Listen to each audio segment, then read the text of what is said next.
Só trazer uma informação, o advogado Valber Agra, do PDT, o partido que moveu a ação no TSE contra Jair Bolsonaro, disse à CNN que a decisão de tornar o ex-presidente inelegível é um recado contra o extremismo. A apuração da nossa editora querida Gabriela Prado.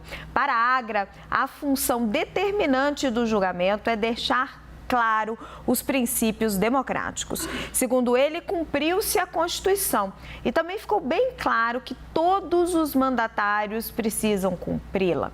Sobre a possibilidade da defesa recorrer à decisão da Corte, o advogado disse ser um direito constitucional e que é preciso esperar o que vai ser de agora em diante. Meninos, volto com vocês. Acho que a gente já volta divididinho aqui, Renata e Yuri.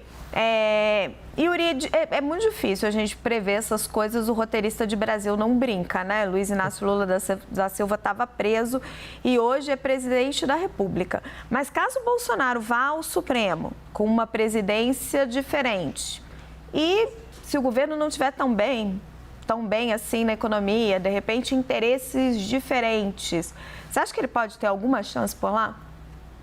É difícil a gente fazer esse tipo de previsão, Raquel, até porque a própria defesa de Jair Bolsonaro ainda não tem 100% de convicção de que deve fazer algum tipo de recurso ao Supremo Tribunal Federal, neste caso em específico. E vale lembrar, não é a única ação, a AIGE, né, essa ação específica da Justiça Eleitoral a qual Jair Bolsonaro responde. Há outras ações correndo, em especial uma levantada por partidos de oposição como o PT, acho que o PT é o principal patrocinador da ação, que levanta uma série de agendas políticas, de políticas adotadas durante o governo Bolsonaro, que teriam, na visão da então oposição, hoje governo, a intenção de favorecer a reeleição de Jair Bolsonaro.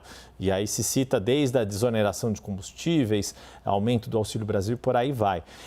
Então, a grande questão é que até um eventual recurso chegar ao Supremo, uma mudança de configuração, mas que não vai mudar a correlação de forças, né? Todo o conflito institucional que ocorreu durante o governo Jair Bolsonaro ainda é muito vivo na memória de todos os ministros que estão lá, dos 10 ministros que estão lá, né? Porque mesmo se a gente pegar Nunes Marques, por exemplo, no seu voto de hoje, né, fazendo uma ponte entre ele no Supremo e ele no TSE, ele não diz que o que aconteceu naquela reunião de embaixadores foi adequado. Ele reconhece que era algo inadequado. O que ele não concorda é com a proporção da pena, mas a legislação eleitoral não permite outra pena que não a inelegibilidade por 8 anos. Seja como for, a correlação de forças dentro do Supremo ainda é desfavorável a Jair Bolsonaro e às suas pretensões, e levando em conta que o presidente Lula acabou de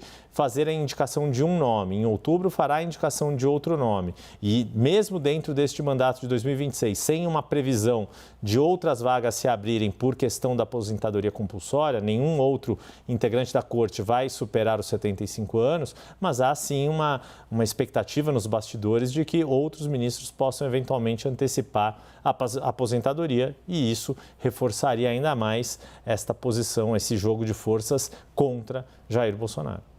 Lembrando que Lula indicou seu advogado pessoal, Cristiano Zanin. Agora, Renata, hoje Bolsonaro teve um encontro de contas com a Justiça Eleitoral. Ele ainda vai ter um encontro de contas com a Justiça Criminal? Vai, mas a gente não sabe o desfecho desses casos, que existe sim.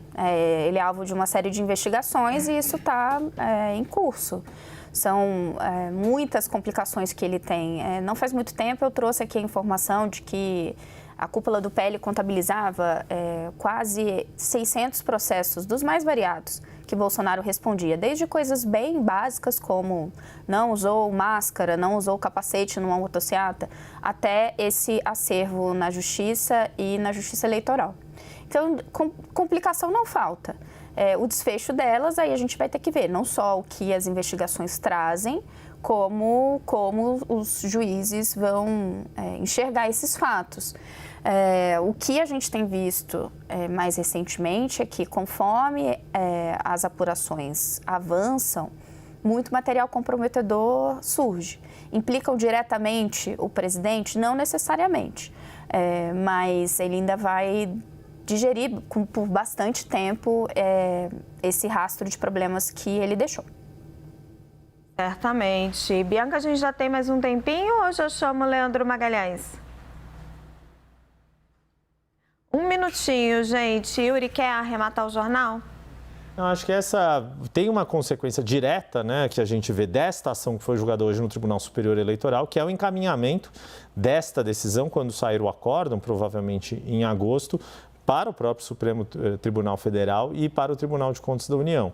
Aí, isso pode ser um dos caminhos ainda desta questão que você colocou para a Renata Agostini, as consequências desta ação de inelegibilidade. Outras ações, caso também haja uma condenação do ex-presidente Jair Bolsonaro, certamente devem ter o mesmo tipo de encaminhamento para se desdobrarem em outros âmbitos do judiciário ou mesmo de órgãos de controle administrativo, como o Tribunal de Contas da União. Só na Justiça Eleitoral tem a ação do PT pela questão ali da possibilidade de compra de votos. Ainda tem uma ação, se não me engano, por questão dos atos golpistas, fora todos os processos na área criminal. O Bolsonaro quer viajar bastante, falar muito, é o que a oposição espera dele, mas vamos ver, né, qual a margem que ele vai ter. Renata Agostini e Yuri Pita, muito obrigada. Bom fim de semana para vocês. A gente se vê na segunda-feira.